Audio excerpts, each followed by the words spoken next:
Bonjour et bienvenue sur notre chaîne YouTube du Nouveau Détective. Aujourd'hui, pour ma minute judiciaire, je vous invite en Australie, plus précisément au nord-ouest de la Tasmanie. C'est là que Cécile Kremer a été vue pour la dernière fois.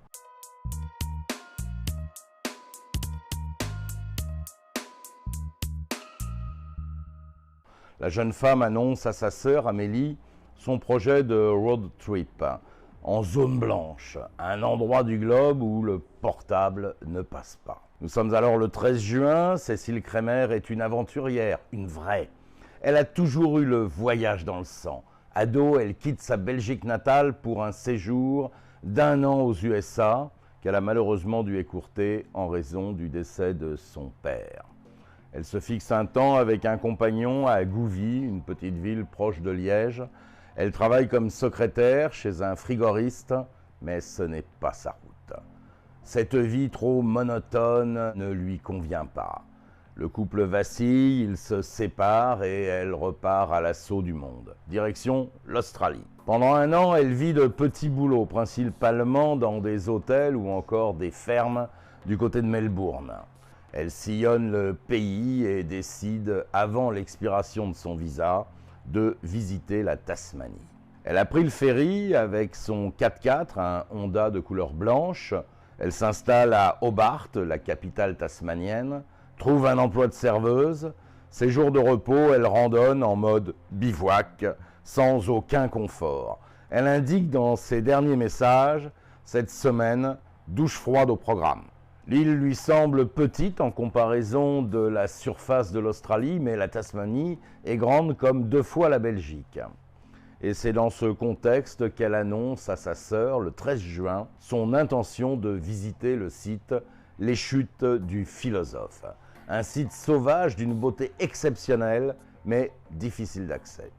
Elle prévient que son téléphone ne passera pas, faute de réseau. Les jours passent, plus de nouvelles de Cécile. Le 26 juin, la famille alerte les autorités de Tasmanie et une procédure est alors engagée. La police locale se préoccupe de la situation et entame des recherches sur le terrain. On a objectivement au moins 2 raisons de s'inquiéter. Cécile ne devait pas s'attarder sur ce site, bien au contraire, elle devait retourner à Melbourne pour faire signer un contrat de travail afin de prolonger son visa de 6 mois.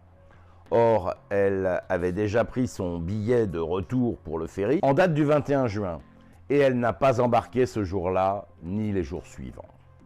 Autre raison de s'inquiéter, Cécile est jeune, jolie, souriante, les cheveux blonds et elle pourrait fort bien avoir fait une mauvaise rencontre. Sur place, les policiers recueillent 1 ou 2 témoignages. Cécile a été vue le 17 juin à Waratah, 4h30 de route de Hobart.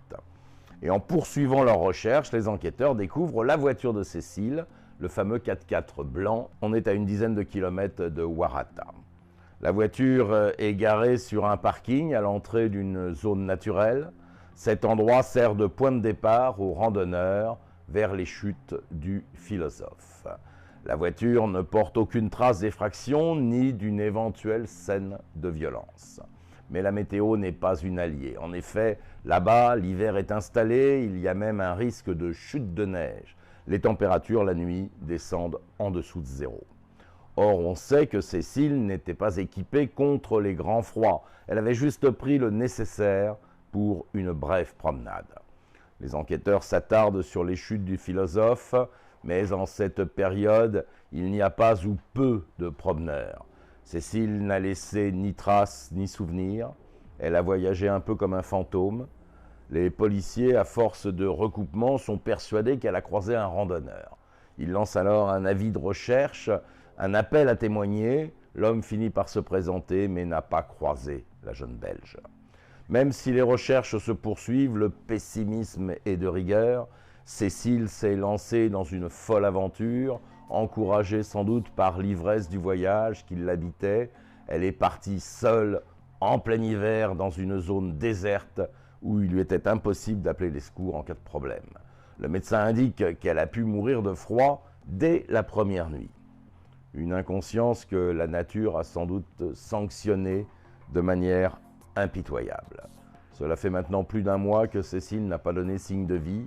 La forêt qui la faisait rêver garde aujourd'hui son mystère. Voilà, c'était ma minute judiciaire.